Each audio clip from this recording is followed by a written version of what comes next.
সবাইকে জানাই শুভ নববর্ষের শুভেচ্ছা, বড়দের প্রণাম নিয়ে আর ছোটদের ভালোবাসা নিয়ে আজকে আমি ব্লগটা স্টার্ট করতেছি। আর আজকে ফার্স্ট ঘুমে দুইটা মার মন্দির আই পড়ছি, আয়া নমস্কার দিয়া সেটা বাড়িতে আইছি।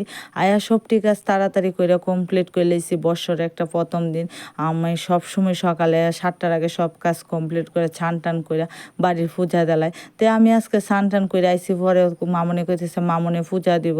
তো এইদিকে মামনে দিয়ে আয়া সব কিছু রেডি টেডি করে পূজা দেলাইতেছে। তো এইখানে একটু নমস্কার টমস্কার করলাম, কইরা যামু বরে বাজার করে আনছে কি কি রান্না করতাম। তো এইদিকে তারা দুনু বোনে আমরা ডাকতেছে, তারা নমস্কার দিব। বৎসরের প্রথম দিন তারা ছান টান কইরা সারছে, পূজা দিয়া সারছে, নমস্কার দিব।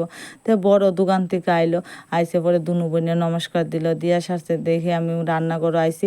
তো রান্নাঘরে আয়া কি কি আনছে আইনা সব গুছাইলাম, দোয়া দায়ী করলাম, কইরা আগুন জ্বলাই লেছি চুলার মধ্যে যে রান্না বসাই দেবো। তো এই যে তাড়াতাড়ি করে রান্না করে গুছাই টুছাই আবার যেমন দুপুরবেলা মার মন্দিরও আর সবাই না খাই যাওয়াও। তো এইদিকে রান্না করে গুছাই গেলে লেট হইলেও সমস্যা হবো না। তো আমি তাড়াতাড়ি করে রান্না করে সব কিছু রেডি টেডি করে আবার আমার রেডি হইতে লাগবো, ছান টান করে মার মন্দিরে যাইতাম।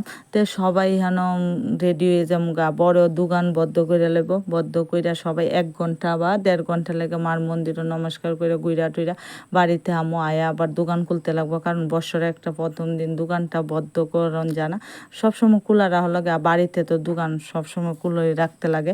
তো এইদিকে সব কিছু রেডি করে আমরা সবাই আই পড়ছি কমলাসাগর মার মন্দিরও। আয়া এখানে নমস্কার কইরা টইরা দেখি আজকে প্রচণ্ড মানুষ এসে। আর পয়লা বৈশাখে সবসময় মানে সকাল কো বিকাল কো কমলাসাগর মানুষ হয়। তো এইদিকে আমরা নমস্কার টমস্কার কইরা সেরা আইসি। আয়া কইতাছি আমি চলো আইসি যখন তো কয়েকটা ভিডিও বানাই। আর এদিকে বড়ে কইতাছে চলো বাড়িতে চলো, দোকান বদ্ধ, তাড়াতাড়ি চলো। তো আমরা দুনু বোনজি আর মাসি সেম টু সেম শাড়ি পরে আইসি, তো ভিডিও বানামো। আর তাইরে এই জায়গাত ঘুরাইতেছে, আর তাই কইতেছে প্রচণ্ড মাথা ঘুরাইতেছে, আমার তাইরে আর ভিডিও করতো না। তো তাই অল্প একটু ভিডিও টিডিও কইরা হ্যাঁ আই পড়ছি ফুচকা খাইতাম। ফুচকা খাই আসার পরে বড় কইতেছে চলো দুই একটা ছবি তুলি, ছবি তোলা হয়েছে না। তো বরের সাথে ছবি তুললে এখানে বাড়িতে আই পড়ছি। আয়াসের এখানে খাওয়া দাওয়া কমপ্লিট করে আমি পরেছে দোকান খুলে লাইছে। দোকান খুলছি পরে সন্ধ্যা হয়েছে, পরে প্রচণ্ড বৃষ্টি আইছে। তো এখানে দোকানে বয়ে বয়ে মানুষে বৃষ্টি ভিজা যাইতেছে, অল্প অল্প বৃষ্টি পড়ে। আর আমি এখানে বইয়া রয়েছি দোকানে।